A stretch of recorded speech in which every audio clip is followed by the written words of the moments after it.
আসসালামু আলাইকুম। হ্যালো বন্ধুরা, M H medicine and health tips থেকে সবাইকে জানাই স্বাগত। এখন আপনাদের জানাবো উপকারিতা সম্পর্কে। বাঙ্গি খাওয়ার উপকারিতা হলো এক, বাঙ্গি থেকে পাওয়া যায় প্রচুর পানি, যা শরীরের তাপমাত্রা ঠিক রাখতে সাহায্য করে এবং শরীরকে ঠান্ডা রাখে। দুই, গরমে ঘামের মাধ্যমে শরীর থেকে অনেক পানি বের হয়ে যায়।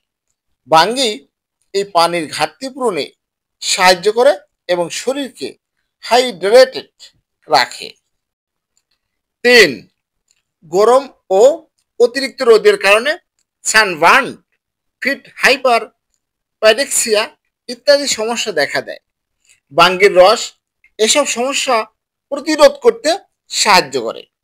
চার, শরীরের রোগ প্রতিরোধ ক্ষমতা বৃদ্ধির জন্য বিভিন্ন ভিটামিন ও অ্যান্টিঅক্সিডেন্টের প্রয়োজন হয়। বাঙ্গিতে রয়েছে প্রচুর পরিমাণে অ্যান্টিঅক্সিডেন্ট ও ভিটামিন সি, ফলে এই ফল শরীরের রোগ প্রতিরোধ ক্ষমতা বৃদ্ধিতে সাহায্য করে। এছাড়া বিটা ক্যারোটিন ও ভিটামিন সি শরীরের ক্ষত দ্রুত সারাতে সাহায্য করে। পাঁচ, বাঙ্গিতে প্রচুর ফাইবার থাকায় তা খাবার হজমে সহায়তা করে, অর্থাৎ হজম শক্তি বৃদ্ধি করে, কোষ্ঠকাঠিন্য দূর করতে সাহায্য করে। ছয়, বাঙ্গিতে থাকা পটাশিয়াম উচ্চ রক্তচাপ কমাতে সাহায্য করে। হার্টের রোগীরা শরীরের পটাশিয়ামের পরিমাণ অর্থাৎ ইলেকট্রোলাইট ব্যালেন্স করার জন্য খাদ্য তালিকায় বাঙ্গি রাখতে পারেন। সাত, বাঙ্গিতে সুগারের পরিমাণ কম, এই ফলের গ্লাইসেমিক ইন্ডেক্সও অনেক বেশি না। ডায়াবেটিস রোগীরা এই ফলটি 90 থেকে 100 মিলিগ্রাম খাদ্য তালিকায় রাখতে পারেন, তবে অতিরিক্ত পরিমাণ না খাওয়া ভালো। আট, বাঙ্গিতে ফলিক অ্যাসিডের ভালো উৎস। এই ফল ফলিক অ্যাসিড তৈরি করতে সাহায্য করে, তাই অন্তঃসত্ত্বা নারী এবং যাদের শরীরে রক্ত কম এবং তাদের জন্য বাঙ্গি খুবই উপকারী। নয়, বাঙ্গিতে রয়েছে ভিটামিন বি এর একটি গুরুত্বপূর্ণ উপাদান ইনসনিটল। এই উপাদান নতুন চুল গজাইতে সাহায্য করে এবং চুল পড়া প্রতিরোধ করে, তাই নিয়মিত বাঙ্গি খেলে চুল সুন্দর ও স্বাস্থ্যোজ্জ্বল হয়। 10, অ্যান্টিঅক্সিডেন্ট সমৃদ্ধ হয় ত্বকের সুস্থতায় বাঙ্গি ভূমিকা রাখে, ত্বককে করে তোলে উজ্জ্বল ও মসৃণ। 11, বাঙ্গিতে রয়েছে ক্যালসিয়াম, যা হাড় মজবুত করে এবং হাড়ের ভঙ্গুরতা রোধে সাহায্য করে। 12, বাঙ্গিতে ফ্যাট না থাকায় এটি ওজন নিয়ন্ত্রণ সাহায্য করে এবং ফাইবার সমৃদ্ধ হওয়ায় অনেকক্ষণ পেট ভরিয়ে রাখে, ফলে বারবার অন্য খাবার খাওয়ার ইচ্ছা কম থাকে।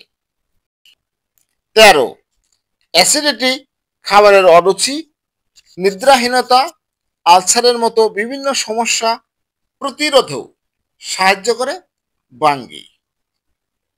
কিভাবে খাবেন এটা কিন্তু আমাদের জানা প্রয়োজন। বাঙ্গি কেটে ছোট ছোট টুকরো করে খেতে পারেন, অথবা শরবত বা জুস করেও খেতে পারেন। অনেকেই বাঙ্গিতে চিনি মিশিয়ে খেয়ে থাকেন। চিনি দিয়ে খেলে বাঙ্গির উপকারিতা পরিপূর্ণভাবে পাওয়া যায় না, কারণ চিনি শরীরের জন্য ক্ষতিকর। শরবত তৈরি করার ক্ষেত্রেও চিনি পরিহার করতে হবে। প্রয়োজনে চিনির বিকল্প উপাদান যেমন গুড় অল্প পরিমাণে যোগ করা যেতে পারে। সতর্কতা কিন্তু আমাদের জানা প্রয়োজন। বাঙ্গির তেমন কোনো অপকারিতা অর্থাৎ ক্ষতিকর দিক নেই, কিন্তু অপকারিতা নেই মনে করি অতিরিক্ত খাওয়া ঠিক হবে না, কারণ অতিরিক্ত বাঙ্গি খেলে সুগার লেভেল ওভারলোড হতে পারে। এছাড়া যাদের কিডনিতে সমস্যা রয়েছে তাদের বেশি পরিমাণে না খাওয়াই ভালো, কারণ কিডনি রোগীদের অতিরিক্ত পটাশিয়াম নেওয়ার ক্ষমতা কম। আপনারা জানেন যে ডায়াবেটিস কিন্তু সকল রোগের জননী বলা হয়, তাই অবশ্যই আমাদের উচিত হবে যে পরিমিত পরিমাণে বাঙ্গি খাওয়া উচিত, বেশিও না কমও না। একজন পুষ্টিবিদের পরামর্শ নিয়ে খেলে সবচেয়ে ভালো হয়। হ্যালো বন্ধুরা, আমার এই ভিডিওটি যদি ভালো লাগে, নতুন নতুন ভিডিও পেতে আমার চ্যানেলটি এখনই সাবস্ক্রাইব করে রাখুন, লাইক কমেন্ট শেয়ার করুন। সবাই ভালো থাকবেন। আজকের মতো বিদায় নিচ্ছি। আল্লাহ হাফেজ।